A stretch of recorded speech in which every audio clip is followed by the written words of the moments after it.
કોંગ્રેસની રાજનીતિ ફક્ત એક્સ ઉપર જ જળવાયેલી છે. વાસ્તવિક રીતે જમીન સાથેનું કોંગ્રેસનું જોડાણ છૂટી ગયું છે.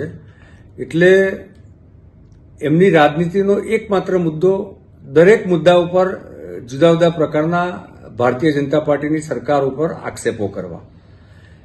એમના ટ્વીટના સંદર્ભમાં મેં બગદાણાના જે ઇસ્યુ છે એ મેં વિગતો મેળવી છે અને ખરેખર તો કોઈ બે વ્યક્તિ વચ્ચેનો આ ઘટના છે.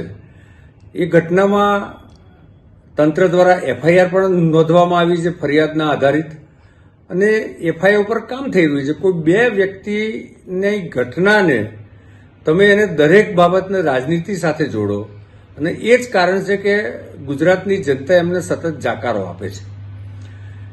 ભૂપેન્દ્રભાઈ અને હર્ષભાઈની આ સરકાર આપ જુઓ છો કે જે કોઈ ગુનેગારો છે એ ગુનેગારોને બક્ષવામાં જરા પણ માનતી નથી અને કાયદો અને વ્યવસ્થાના સંદર્ભમાં ઝીરો ટોલરન્સ છે.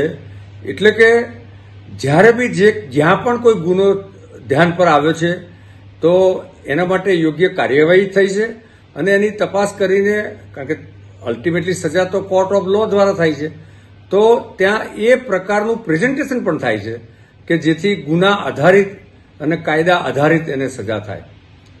ભાજપાની સરકાર એ કોઈપણ પ્રકારના સેલિબ્રિટીઝ હોય કે કોઈપણ રાજકીય નેતૃત્વ હોય કે કાર્યકર્તા હોય કોઈપણ પક્ષના, એને કોઈપણ સંજોગોમાં છોડતી નથી અને એની નીતિ છે કે ઓનલી પ્રોસિક્યુશન, નો પોલિટિકલ પ્રોટેક્શન.